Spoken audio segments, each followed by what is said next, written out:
De l'idée à la réalisation technique, je te raconte aujourd'hui l'histoire de ma robe insecte. Toujours dans un souci de précision, de minutie dans mon travail créatif, la technique évidemment est très importante, j'aime créer en m'inspirant du corps humain. Ma source d'inspiration première, c'est donc le corps humain, toute l'anatomie qui nous compose, les os, les muscles, la peau, tout m'inspire. J'ai des livres de médecine chez moi sur lesquels je suis constamment en train de regarder, de m'inspirer de ce corps que je tente chaque saison de reconstruire. Chaque saison, chaque collection, je déconstruis le corps pour le reconstruire et repartir de zéro. Et pourtant, il y a des histoires qui me suivent parce que je les aime et parce qu'elles m'ont aidé à me construire en tant que créatif.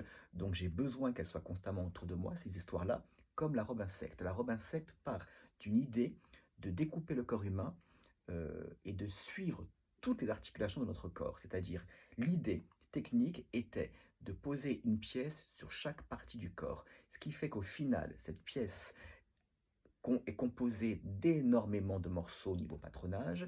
Au niveau technique, je ne vous raconte pas, il faut tout découper, tout recoudre morceau par morceau. C'est une robe qui est faite pour que chaque pièce recouvre une partie de notre corps.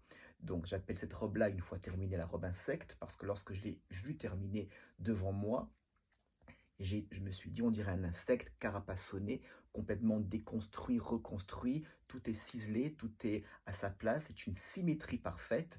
Et donc cette robe, je l'ai faite pour une première collection dans un tissu, donc c'était une soie lavée, puis après c'est devenu une robe en crêpe.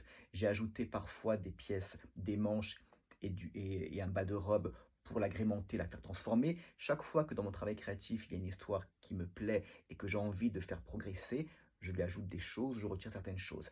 Mais au final, cette robe insecte est restée telle quelle, sans manches, longueur au-dessus du genou, pour en faire donc cette robe, ma petite robe à moi, que j'ai faite d'abord en noir, puis en blanc. Même si on ne voyait pas trop la découpe au niveau donc, de ce travail-là en blanc et en noir, ça m'était égal parce qu'elle me plaisait comme ça. Plus tard, je l'ai faite dans différents coloris pour marquer justement la découpe du corps.